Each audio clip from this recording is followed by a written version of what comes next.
একটি উৎসবের দিন, কিন্তু দেশের বিভিন্ন প্রান্ত থেকে ভেসে এলো অশান্তি, সংঘর্ষ আর রক্তপাতের খবর।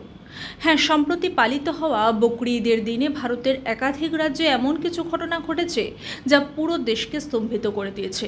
কোথাও মন্দিরের ভেতরে মাংস রান্না করার অভিযোগ, কোথাও বা প্রকাশ্য রাস্তায় ছাগলের রক্ত, আবার কোথাও খোদ মানুষের প্রাণহানি। কি ঘটেছিল সেদিন? কেন হঠাৎ উত্তপ্ত হয়ে উঠল মেরাঠ, হায়দ্রাবাদ থেকে শুরু করে গাজিয়াবাদ? জানতে হলে আজকের ভিডিওটি আপনাকে স্কিপ না করে কিন্তু পুরোটাই দেখতে হবে। শেষ পর্যন্ত সঙ্গে থাকবেন। নমস্কার, আমি চন্দ্রিমা, মাধ্যমের আরেকটি ভিডিওতে আপনাকে স্বাগত। মীরা রোডে একটি হাউজিং সোসাইটির ভেতরে মুসলিম পরিবারের কোরবানি দেওয়ার জন্য ছাগল নিয়ে আসাকে কেন্দ্র করে তীব্র উত্তেজনা তৈরি হয়। হিন্দু ধর্মে পবিত্র বলে গণ্য গরুকে কোরবানির অনুমতি চেয়ে আদালতে কিছু আবেদন জমা পড়ে, যা বিতর্ক আরও উস্কে দেয়। নুহ নামের এলাকায় পরিস্থিতি আরও ভয়াবহ রূপ নেয় এবং সেখানে পুরোদস্তুর সহিংসতা এবং সংঘর্ষ শুরু হয়। ঘটনার শুরুটা দেখা যাক হায়দ্রাবাদ থেকে। সোশ্যাল মিডিয়ায় যখন বকরি ঈদে মানবতা ও ত্যাগের উৎসব বলে শুভেচ্ছা জানানো হচ্ছিল, ঠিক তখনই হায়দ্রাবাদের মুশিরাবাদ থেকে একটি শিউরে ওঠার মতো ভিডিও সামনে আসে। কোরবানির পর জবাই করা পশুর রক্ত সরাসরি হিন্দু অধ্যুষিত এলাকার রাস্তায় প্রকাশ্যভাবে ভাসতে দেখা যায়। এই দৃশ্য একদিকে যেমন অস্বাস্থ্যকর পরিবেশ তৈরি করে, অন্যদিকে স্থানীয় হিন্দুদের মনে তীব্র ক্ষোভ আর মানসিক চাপের সৃষ্টি করে। অভিযোগ ওঠে, পরিস্থিতি জানা সত্ত্বেও স্থানীয় পুলিশ কোনো কঠোর পদক্ষেপ নেননি। ঠিক এই রকম উত্তেজনা ছড়িয়ে পড়ে মধ্যপ্রদেশের রাতলামেও। বকরি ঈদের দিন সেখানে একটি গরুর কাটা মাথা উদ্ধার হওয়া মাত্রই স্থানীয় হিন্দু সংগঠনগুলো ক্ষোভে ফেটে পড়ে। তারা রাস্তা অবরোধ করে তীব্র বিক্ষোভ দেখায় এবং দোষীদের গ্রেফতারের জন্য পুলিশকে স্পষ্ট 7 দিনের আলটিমেটাম দেয়। পুলিশ প্রাথমিক তদন্তের পর কয়েকজনকে আটক করলেও আন্দোলনকারীদের দাবি, সাম্প্রদায়িক সম্প্রীতি নষ্ট করার উদ্দেশ্যে এটি একটি অত্যন্ত পরিকল্পিত চক্রান্ত ছিল। উত্তেজনার পারদ আরও চড়ে মধ্যপ্রদেশের উজ্জয়িনীতে। গান্ধীনগরের বাসিন্দা স্নেহলতা গুপ্তা রোজকারের মতো সকালবেলা নিজের বাড়ির সামনেটা পরিষ্কার করছিলেন, কিন্তু তার কিছুক্ষণ পরেই তিনি দেখেন গেটের সামনে একটি পলিথিন ব্যাগে মাংসের টুকরো পড়ে আছে। বকরি ঈদের দিনেই হিন্দু পরিবারের বাড়ির সামনে এভাবে মাংস ফেলে রাখার ঘটনায় মুহূর্তে স্থানীয় বাসিন্দারা ক্ষোভে ফেটে পড়ে এবং এলাকায় বিশাল ভিড় জমে যায়। পুলিশ বর্তমানে ঘটনার তদন্ত করছে, কিন্তু এর চেয়েও ভয়ঙ্কর এবং নৃশংস অপরাধটি ঘটে উত্তরপ্রদেশের গাজিয়াবাদে নবনীত নগরে। সেখানে এক হিন্দু যুবককে কয়েকজন মুসলিম যুবক মিলে প্রকাশ্য দিবালোকে ছুরিকাঘাত করে হত্যা করে। নিহতের পরিবারটি জানিয়েছে, আক্রমণকারীরা ওই যুবককে ধর্মীয় গালিগালাজ করতে গিয়ে চিৎকার করে বলেছিল, আজ বকরি ঈদ, আজ একে কোরবানি দেবই। আশঙ্কাজনক অবস্থায় হাসপাতালে নিয়ে যাওয়া হলেও যুবকটি শেষ রক্ষা হয়নি।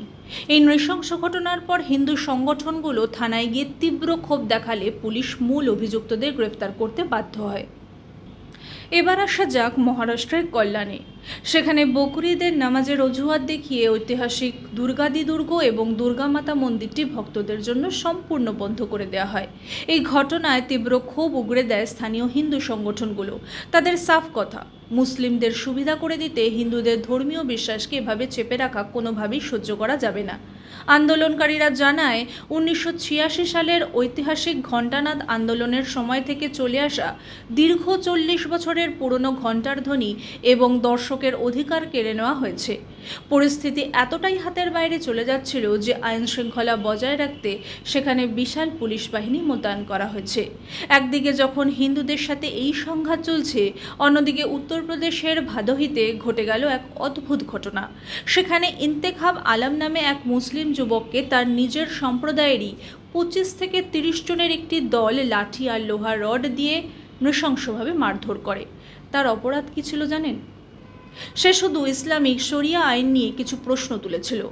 নামাজ পড়ে মসজিদ থেকে বের হতেই মসজিদের হাফিজ অন্য যুবকদের উস্কে দেয় এবং ইন্তেখাবের ওপর এই বর্বরোচিত হামলা চালানো হয়।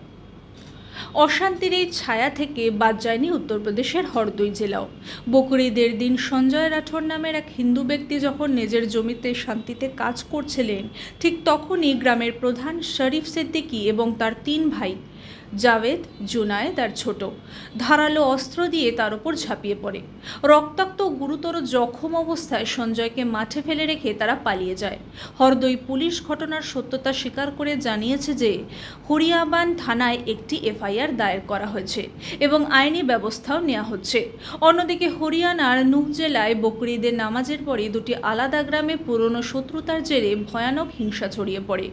নিজামপুর গ্রামে পঞ্চায়েত নির্বাচন সংক্রান্ত পুরনো বিবাদের জেরে পাথর ছোড়া, লাঠিচার্জ থেকে শুরু করে কুড়ুল নিয়ে হামলা চলে, যাতে 6 জন গুরুতর আহত হয়।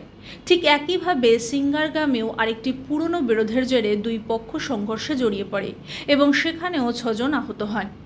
দুটি ঘটনা মিলে মোট 12 জন জখম হলো, যার মধ্যে একজনের অবস্থা আশঙ্কাজনক হওয়ায় তাকে মেডিকেল কলেজে স্থানান্তরিত করা হয়েছে। সবশেষে যে ঘটনাটি পুরো দেশের হিন্দু সমাজকে স্তম্ভিত করে দিয়েছে সেটি ঘটেছে উত্তরপ্রদেশের মিরাট জেলায়। বকরি ঈদের দিন সেখানে এক মুসলিম ব্যক্তি দুর্গা মন্দির প্রাঙ্গণের ভেতর ঢুকে মাংস রান্না করার সময় হাতে নাতে ধরা পড়ে। অভিযুক্ত ওই ব্যক্তির নাম গদা খান। তিনি রাজস্থানের বাসিন্দা। এই খবর ছড়া মাত্রই নরসিংহ বাহিনী এবং কার্তিক সংগঠনের কর্মীরা মন্দিরে পৌঁছে তীব্র বিক্ষোভ শুরু করে। পরিস্থিতি বেগতিক দেখে নৌচন্ডী থানার পুলিশ দ্রুত ঘটনাস্থলে গিয়ে মন্দির থেকে মাংস উদ্ধার করে এবং অভিযুক্ত গদা খানকে নিজেদের হেফাজতে নেয়। বন্ধুরা, উৎসবের আবহে ঘটে যাওয়া এই সমস্ত ঘটনাগুলো আমাদের সমাজ ও সুরক্ষার ওপর এক মস্ত বড় প্রশ্নচিহ্ন খাড়া করে দিয়েছে। প্রশাসনের কি আরও কঠোর হওয়া উচিত ছিল না? কিন্তু তার থেকেও বড় প্রশ্ন হচ্ছে যে কাদের প্ররোচনায় কতিপয় মুসলিম লোকজন এরকম আক্রামক ব্যবহার করছেন। কোনো রকম সদ্ব্যবহার এই প্রবণতাকে কিন্তু কমাতে পারবে না, কারণ তারা সদ্ব্যবহারকে ভাবে দুর্বলতা। তাই এই ধরনের অপরাধীদের বিরুদ্ধে প্রশাসনকে নিতে হবে অত্যন্ত কঠোর ব্যবস্থা এবং দিতে হবে দৃষ্টান্তমূলক শাস্তি। তাহলেই নিয়ন্ত্রণে আনা যাবে এই অপরাধ প্রবণ মানসিকতাকে। এই বিষয়ে আপনার কি মতামত অবশ্যই নিচে কমেন্ট করে জানান। ভিডিওটি ইনফরমেটিভ মনে হলে একটি লাইক করুন, বন্ধুদের সাথে শেয়ার করুন, আর এই ধরনের আরও গুরুত্বপূর্ণ খবরের জন্য আমাদের চ্যানেলটি এখনই সাবস্ক্রাইব করে বেল আইকনটি প্রেস করে রাখুন। দেখা হচ্ছে পরের ভিডিওতে। ততক্ষণ পর্যন্ত সঙ্গে থাকুন, দেখতে থাকুন মাধ্যম।